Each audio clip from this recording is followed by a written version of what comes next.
जैसा कि आपने थंबनेल में देखा होगा कि ये वोकैबुलरी वीडियो नहीं है, तो आप सोचेंगे तो ये क्या है।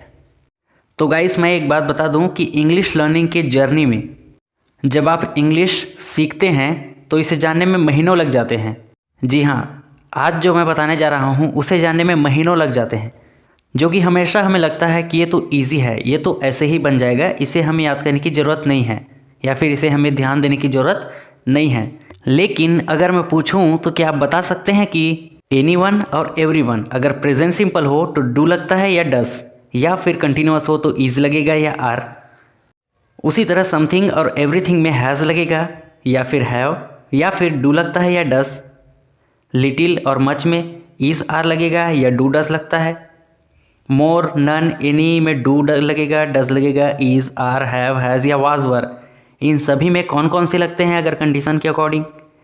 अगर आप इसे बता सकते हैं तो आप अभी इस वीडियो को स्किप करके जा सकते हैं। लेकिन अगर आप इसे नहीं बताते, इनमें से कुछ को नहीं बता पाते, तो आपको इस वीडियो में एंड तक बने रहना है, क्योंकि आज हम इतने सारे रेयर टॉपिक्स के बारे में बात करेंगे जिसको एक साथ एक वीडियो में आसानी से ईजी ट्रिक के साथ ये जान पाना कि किसमें do, does, is, am, are, was, were ये सब लगता है बहुत ही डिफ़िकल्ट है। लेकिन आप देख रहे हैं English made easy YouTube channel, जिसमें मैं इंग्लिश को आसान बना करके लेकर आने की कोशिश करता हूं।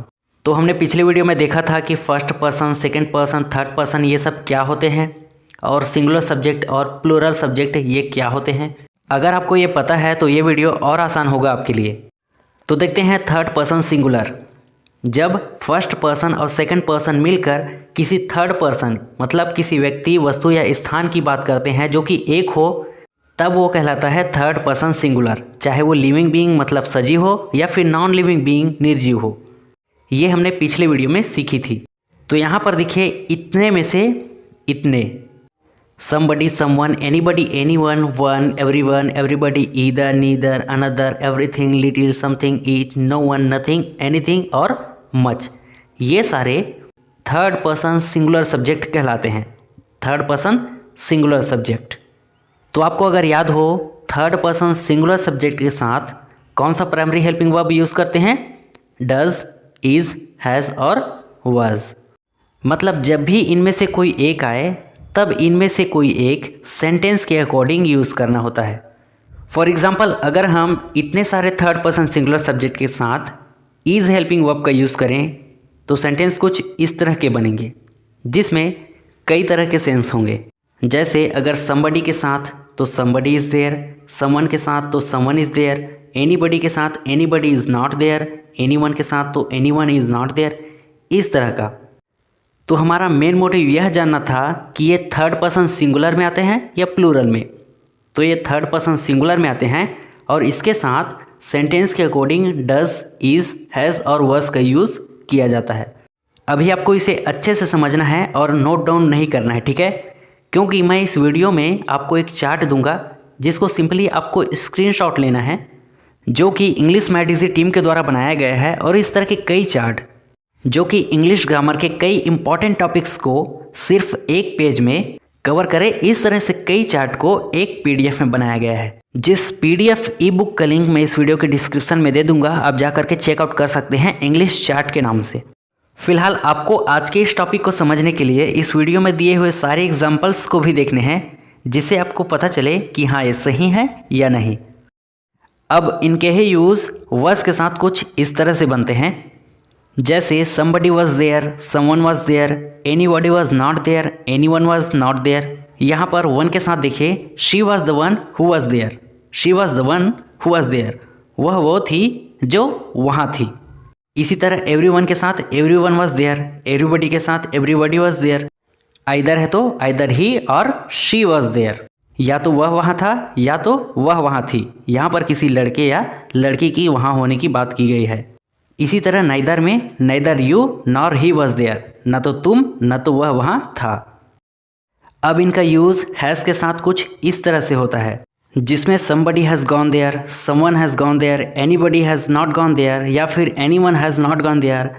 वन के साथ अगर देखें तो the one who hasn't gone there was my friend, जो वहाँ नहीं गया वो मेरा दोस्त था। everyone के साथ everyone has gone there, everybody has gone there। Either के साथ आइदर ही और she has gone there, neither you nor he has gone there.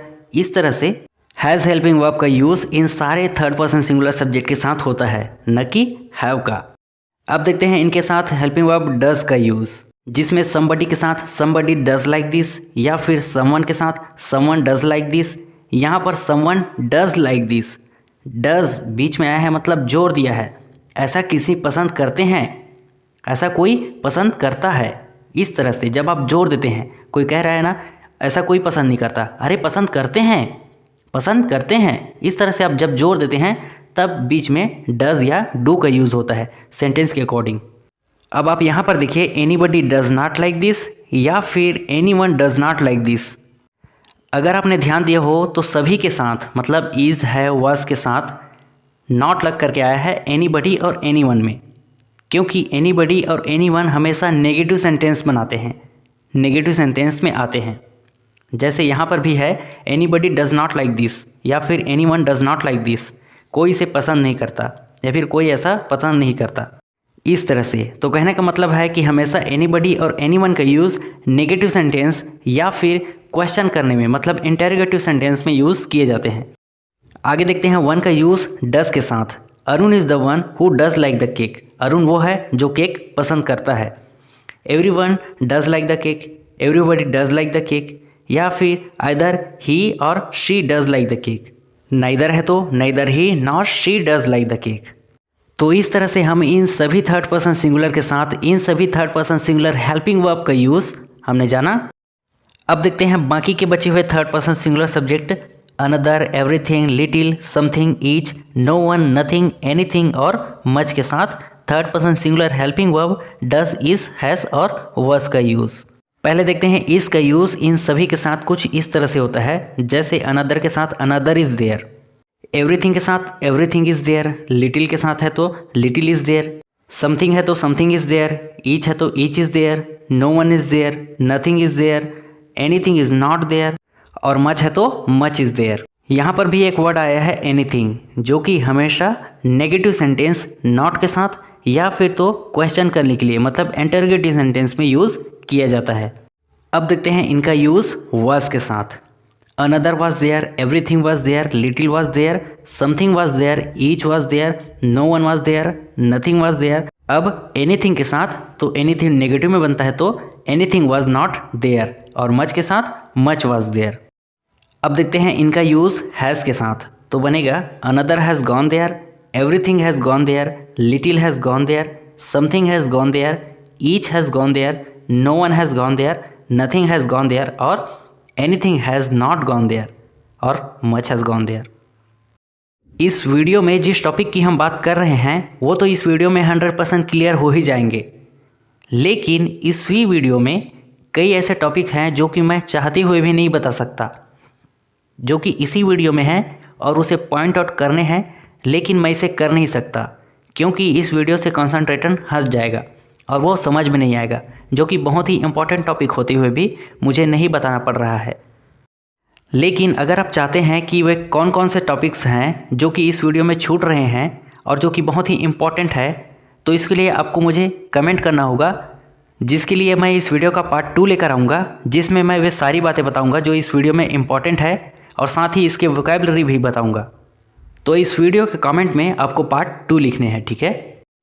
अब देखते हैं डज के साथ इसका यूज़ कैसे बनता है। जैसे अनदर के साथ है another does like this, another does like this, everything does like this, little does like this, something does like this, each does like this, no one does like this, nothing does like this, anything does not like this, much does like this. तो इस तरह से हमने जाना कि ये सभी third person singular subject कहलाते हैं और इनमें थर्ड पर्सन सिंगुलर सब्जेक्ट के साथ third person helping verb does, is, has और वाज का यूज़ होता है। अब देखते हैं थर्ड पर्सन प्लूरल, जिसमें फर्स्ट पर्सन और सेकंड पर्सन के द्वारा किसी तीसरे व्यक्ति, वस्तु या स्थान के बारे में जो कि प्लूरल मतलब एक से ज़्यादा हो, उनके बारे में जब बात होती है तो वह सब्जेक्ट कहलाता है थर्ड पर्सन प्लूरल सब्जेक्ट, जिसके लिए third person plural helping verb are, were, do और हैव का यूज़ किया जाता है। अब बात आती है कि इन सभी में से थर्ड पर्सन प्लूरल सब्जेक्ट कौन कौन से है। तो इनमें से बोथ, फ्यू, मैनी, सेवरल और अदर्स, ये सभी थर्ड पर्सन प्लूरल सब्जेक्ट कहलाते हैं, जिनके साथ हमेशा आर, वर, डू और हैव का यूज़ किया जाता है। तो एक एक करके देखते हैं इन सभी का यूज़। तो देखते हैं इन सभी थर्ड पर्सन प्लूरल सब्जेक्ट का यूज़ आर हेल्पिंग वर्ब के साथ। तो ये बनेगा बोथ के साथ both friends are here, few के साथ few friends are here, many के साथ many friends are here, several के साथ several friends are here, other के साथ अदर फ्रेंड्स आर हियर। अब देखते हैं इनका यूज़ वर के साथ। तो ये बनेगा बोथ के साथ both friends were here, few के साथ few friends were here, many के साथ many friends were here, several के साथ several friends were here, other के साथ अदर फ्रेंड्स वर हियर। इसी तरह अब देखते हैं डू का यूज़। तो ये बनेगा both friends do like this, few friends do like this, many friends do like this, several friends do like this और other friends do like this. अब देखते हैं हैव के साथ। Both friends have done the homework, few friends have done the homework, many friends have done the homework, several friends have done the homework और other friends have done the homework. तो इस तरह से हमने देखा कि थर्ड पर्सन प्लूरल मतलब first person और सेकंड पर्सन के बीच किसी थर्ड पर्सन की बात होती है जो कि एक से अधिक हो, चाहे वो कोई जगह हो, चाहे वो कोई इंसान हो या फिर चाहे वो कोई निर्जीव नॉन लिविंग बीइंग हो। अगर वो एक से ज़्यादा हो तो वो थर्ड पर्सन प्लूरल सब्जेक्ट में आता है, जिसके साथ हमेशा आर, वर, डू और हैव का यूज़ करते हैं। लेकिन बोथ, फ्यू, मैनी, सेवरल और अदर्स ये सभी थर्ड पर्सन प्लूरल सब्जेक्ट कहलाते हैं, जिनके साथ हमेशा इन्हीं हेल्पिंग वर्ब्स का यूज़ किया जाता है। लेकिन कई ऐसे वर्ड्स होते हैं जो थर्ड पर्सन सिंगुलर और प्लूरल दोनों तरह से ट्रीट किए जाते हैं, मतलब वे थर्ड पर्सन सिंगुलर और प्लूरल दोनों होते हैं। तो इनमें से आल, सम, मोर, नन और एनी ये इस टॉपिक में ऐसे वर्ड्स हैं जो थर्ड पर्सन सिंगुलर और प्लूरल दोनों तरह से ट्रीट किए जाते हैं और ये सबसे इम्पॉर्टेंट टॉपिक है इस वीडियो का। तो ये सभी थर्ड पर्सन सिंगुलर और प्लूरल दोनों हैं। तो इनमें कौन कौन से हेल्पिंग वर्ब यूज़ होंगे? Do, does, is, are, have, has, was, were जो हमने अभी देखा वे सभी इनमें यूज़ किए जाते हैं, मगर सेंटेंस के अकॉर्डिंग। तो एग्जाम्पल से समझते हैं कि आल का यूज़ इन सभी हेल्पिंग वर्ब्स के साथ किस तरह से होता है। जैसे डू के साथ देखते हैं, all type of people cannot do this type of work, सभी तरह के लोग इस तरह के काम नहीं कर सकते, सभी तरह के लोग इस तरह के काम नहीं कर सकते, कहने का ये सेंस है। तो डू का यूज़ आल के साथ में। अब देखते हैं आल का यूज़ डज के साथ। तो ये बनेगा all the money doesn't work at the end of the life, all the money doesn't work at the end of the life. इसी तरह इसके साथ देखते हैं all the money is here, all the money is here. Are के साथ all the friends are here, all the friends are here मतलब सभी दोस्त यहाँ हैं। हैज़ के साथ देखते हैं all the cake has been eaten, all the cake has been eaten सभी केक खाए जा चुके हैं। तो ये था हैज़ के साथ। अब देखते हैं हैव के साथ कैसे बनता है। All the presents have been distributed, all the presents सभी उपहारें हैव बीन डिस्ट्रीब्यूटेड बांटी जा चुकी है, हैव बीन डिस्ट्रीब्यूटेड बांटी जा चुकी है। अब वर से देखते हैं they were all singing happy birthday when the light went out, they were all singing happy birthday वे सभी हैप्पी बर्थडे गा रहे थे when the light went out जब लाइट चली गई, कहने का मतलब है जब बत्ती गुल हो गई। अब ऑल के साथ वॉज का यूज़ देखते हैं। All the cake was being distributed, all the cake सभी केक वॉज बीइंग डिस्ट्रीब्यूटेड बांटे जा रहे थे, मतलब एक केक था जिसे पीस पीस करके बांटे जा रहे थे।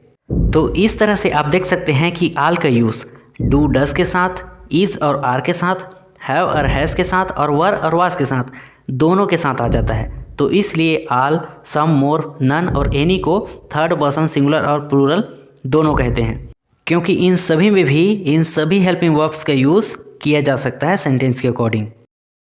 अब देखते हैं जब सम का यूज़ इन हेल्पिंग वर्ब्स के साथ होता है तो सेंटेंसेस इस तरह से बनते हैं।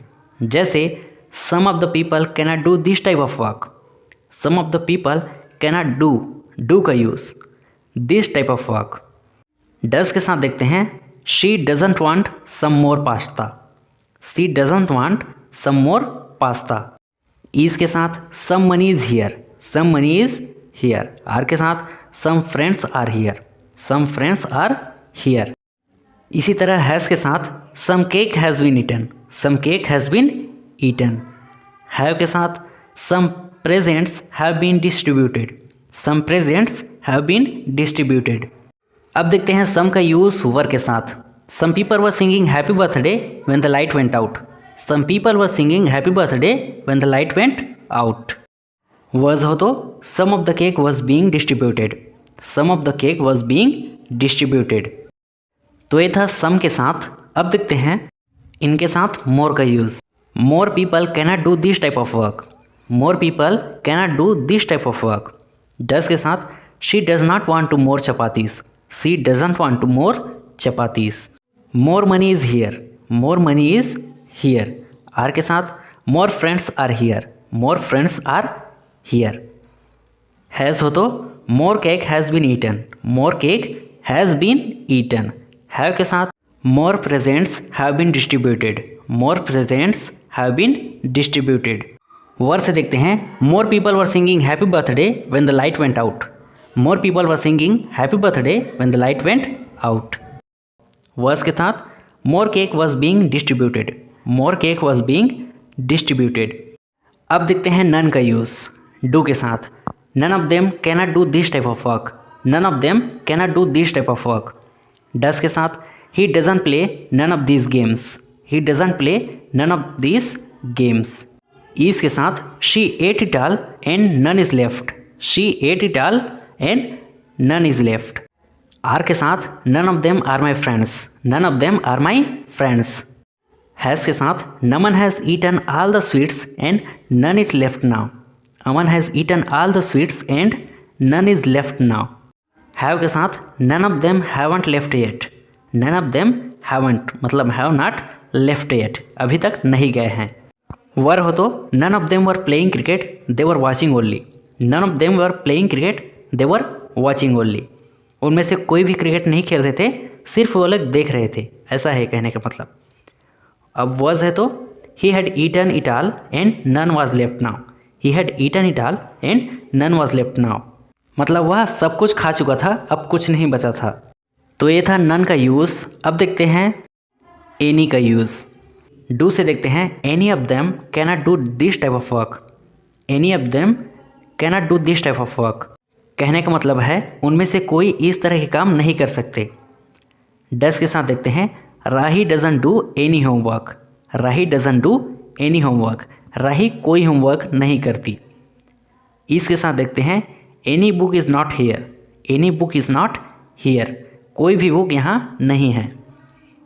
आर के साथ देखते हैं people are watching any movies with the help of internet, people are watching any movies, लोग आज कोई भी मूवी देख रहे हैं इंटरनेट की मदद से, with the help of internet. Has से देखते हैं Naman has not beaten any boys friend, Naman has not beaten any boys friend, Naman किसी लड़के के दोस्त को नहीं पीटा है। हैव से देखते हैं they haven't done any homework, they haven't done any homework, वे कोई होमवर्क नहीं किए हैं। वर से there were no any students in the class, there were no any students in the class, कक्षा में कोई विद्यार्थी नहीं थे। वर से देखते हैं there was no any water, there was no any water, वहाँ कोई भी पानी नहीं था। तो ये था आज का हमारा टॉपिक, जिनमें हमने जाना कि ये सभी किस सब्जेक्ट्स में आते हैं, कि सिंगुलर में आते हैं, प्लूरल में आते हैं, या सिंगुलर प्लूरल दोनों में आते हैं, जिसमें कौन से हेल्पिंग वर्ब्स का यूज़ करना है ये भी हमने जाना। तो जैसा कि मैंने बताया था कि इन सब के बाद में मैं एक शॉर्ट नोट दूंगा, जो कि एक चार्ट है, आपके स्क्रीन पर ये दिख रहा होगा। इसमें सभी तरह के एक्सप्लेन किए हुए हैं कि कौन से सब्जेक्ट्स के अंतर्गत आते हैं ये वर्ड्स, और उसमें कौन सा हेल्पिंग वर्ब्स का यूज़ करना है। और अगर आप चाहते हैं कि इंग्लिश ग्रामर के कई इंपॉर्टेंट टॉपिक्स के शॉर्ट नोट इसी तरह के इसी फॉर्म में मिल जाए, तो मैं इस वीडियो के डिस्क्रिप्शन में लिंक दे दूंगा, जहां से आप जाकर के चेकआउट कर सकते हैं ऑल चार्ट करके, जिसमें सभी इम्पोर्टेंट इंग्लिश ग्रामर के चार्ट एक शॉर्ट फॉर्म में इसी तरह PDF ई बुक के रूप में है। उम्मीद है कि ये वीडियो आपको पसंद आया होगा। अगर पसंद आया तो वीडियो को लाइक करना, और अगर आप इस चैनल पर पहली बार विजिट कर रहे हैं तो इस चैनल को सब्सक्राइब करके बेल आइकन जरूर प्रेस करना बिल्कुल मत भूलिएगा, क्योंकि इस चैनल में इम्पॉर्टेंट वीडियोस की सीरीज़ आने वाली है जो कि बहुत ही टू द पॉइंट होंगी और आपके इंग्लिश को बूस्ट करने में मदद करेंगी। तो मिलते हैं नए वीडियो में किसी खास टॉपिक के साथ। तब तक के लिए take care, have a nice day.